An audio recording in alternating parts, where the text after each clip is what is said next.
Okay, this is Steve back again to talk about the 7 challenges of the referral marketing space or industry. First one is any-to-any. That's N-E to N-E. And this is akin to B2B. B2B stands for business to business. That's when one business sells to another. Any-to-any is a non-marketer or non-entrepreneur selling to another non-entrepreneur. I also refer to this as E to E or employee to employee. What's the problem?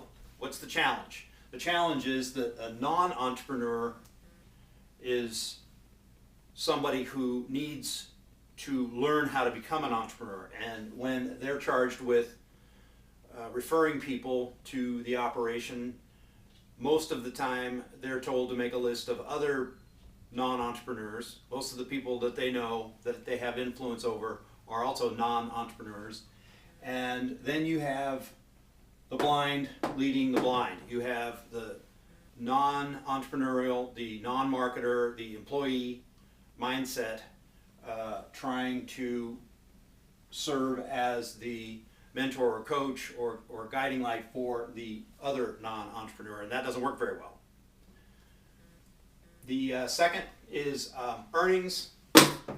Earnings are dependent upon quota, and a quota is what you have to sell in a month. Earnings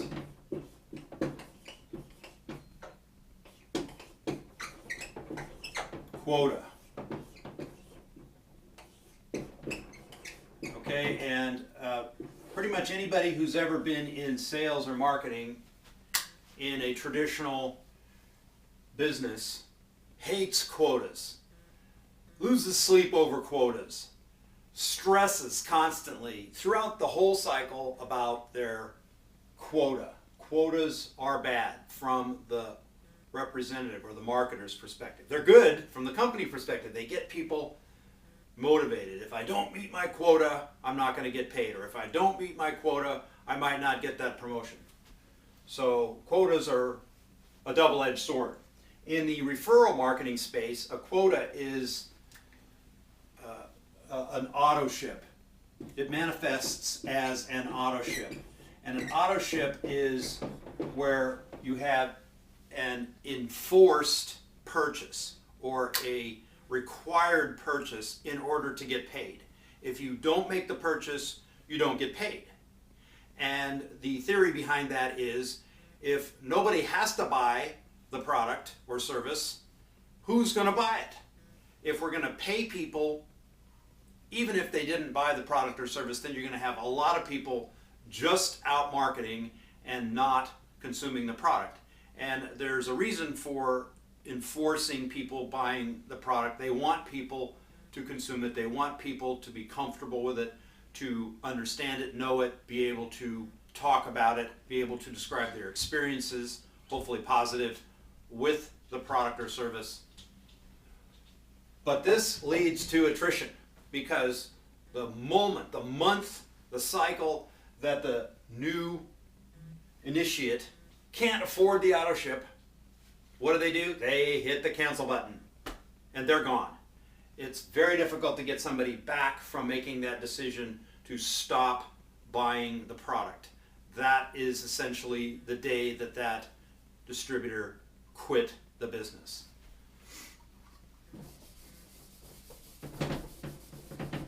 Some of these auto ships are really high too, $200, $300 a month. And that can be the difference between the new person keeping their car from being repossessed, or their kids eating, or being able to continue to pay for their dance lessons or whatever. So what goes first? Well, the auto ship goes in order to pay the car payment, or in order to keep from the mortgage being foreclosed upon. The next one is when the product just does not engender excitement in the rep. If the rep can't get motivated, can't get behind the product, they're not going to talk about it. If there's no imagination that's triggered in the rep's mind, then you've got a problem. And there are a lot of products that are, well, let's call a spade, boring. So let's use that, boring products. And this doesn't mean they're boring for everyone. Somebody might just get really, really excited about selling Fuller brush, or Tupperware, or coin collecting, or vitamins, or hair care. But a lot of people won't. And that brings up another one of the challenges, and that's leaving out entire demographics. So let's put that one up next, demographics. When you leave out a whole demographic,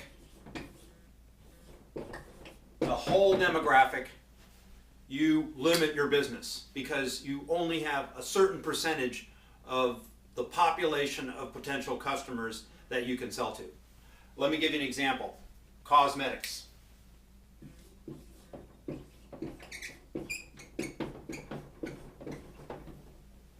When you're in the business of selling cosmetics, you've just wiped out half of your demographic, the men.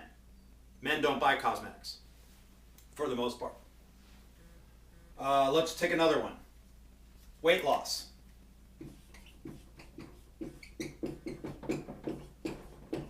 Well, there's a lot of people that need to lose weight. I think I've seen the figures in the US alone, 100 million people are overweight and need to lose weight. There's even people who want to lose weight and they shouldn't. That's an illness. That's the other side of the eating disorder.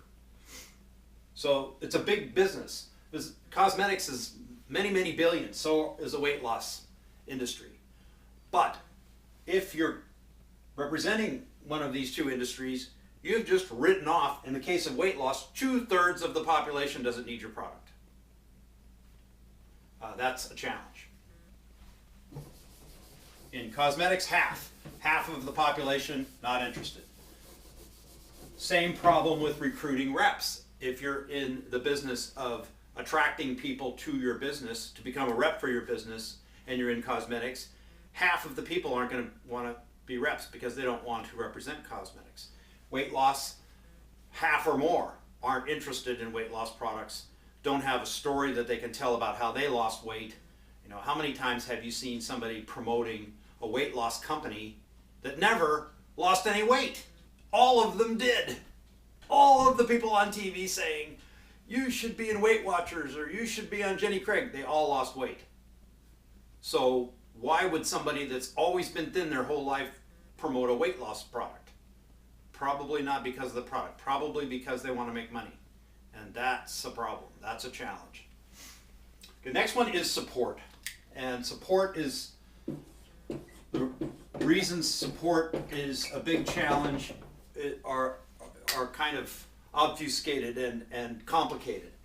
The industry itself is saying we don't want to do the sales and marketing function. We're going to just give it away to somebody else to do. That's where the representative organization comes into play. You do the sales and the marketing, you build the organizations, you take care of them, we'll just make the products. You're the one that has to do the support function for all of those reps, not us. And then the company decides to do the support anyway. They want to get involved in the training. They want to get involved in the motivating. They want to get involved in making websites for the reps. Maybe they're in an industry where there's a lot of regulation and they have to really dot their I's and cross their T's about what the reps can say, whether they can do something or not on the internet. And so they stick their finger into the support pie and they stir things up, and it's never a pretty picture because the companies are not trained to support sales and marketing. They made the decision to kiss it goodbye in the first place. And now they're turning around and saying, oh, wait a minute, we want to do all the training. We want to do all the support. We want to tell you how to do the business. Big mistake.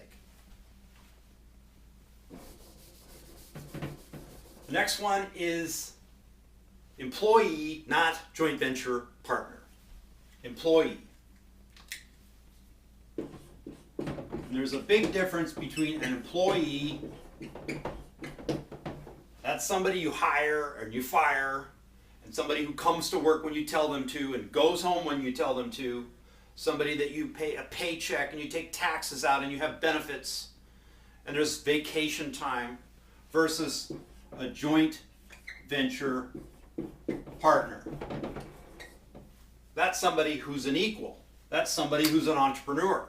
That's somebody who you and they decide, make decisions about the business that you're going to do together. Well, when you're talking about the referral marketing space, you're talking about a really unique animal where you have a company plus you have an entrepreneur. And those should be joint venture partners. Doesn't that make sense? Joint venture partners are two business owners, two entrepreneurs. They get together and they do some business together. Except that the companies treat their entrepreneurs as if they were employees. They still see them as the same as if they were in the sales and marketing department and coming to work on Mondays, and they try to treat them accordingly. They tell them what to do, tell them when to do things, tell them what not to do, and that causes a lot of problems.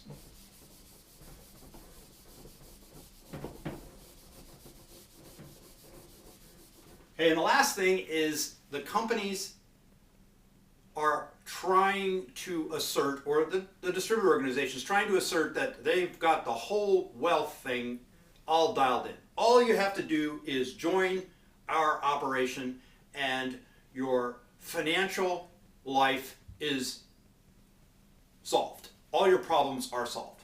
The wealth part of your life, the financial part of your life is a done deal. And what they're doing is they're supplying you with one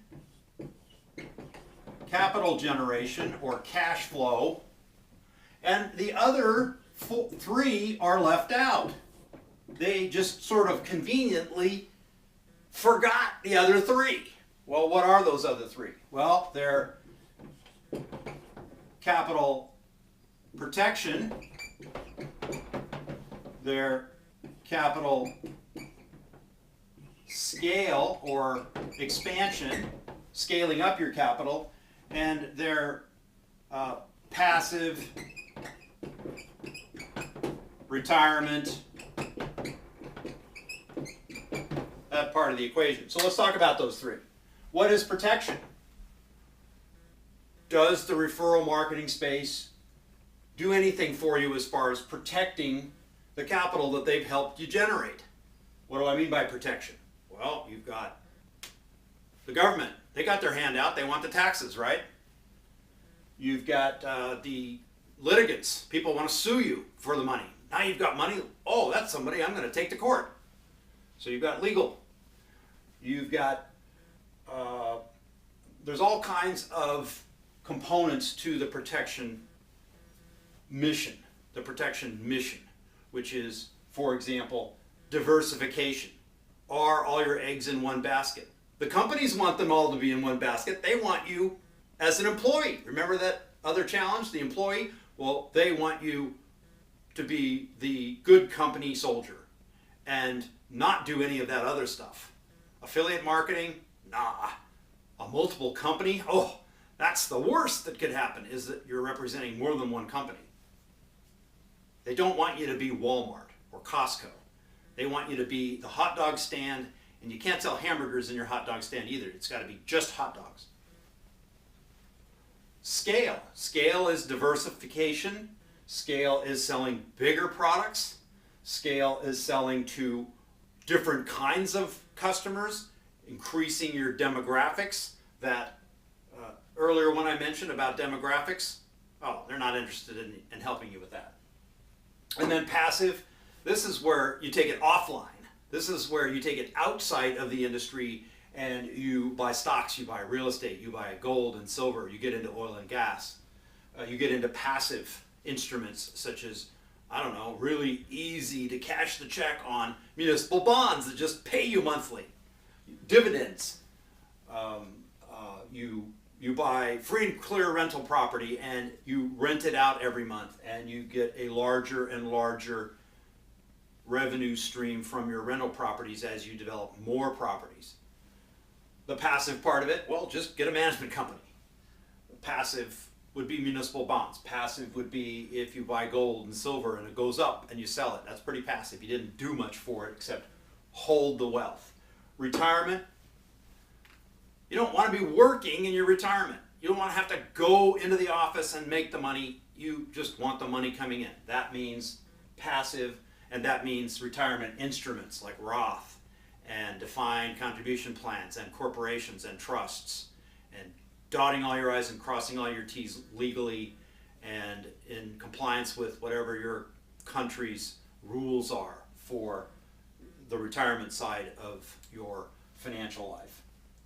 So the referral marketing companies, while they can provide you with a solution to the first part of the wealth puzzle, they tell the story of solving the whole wealth puzzle, and it's not the case. You got to get this other stuff on your own from somebody else.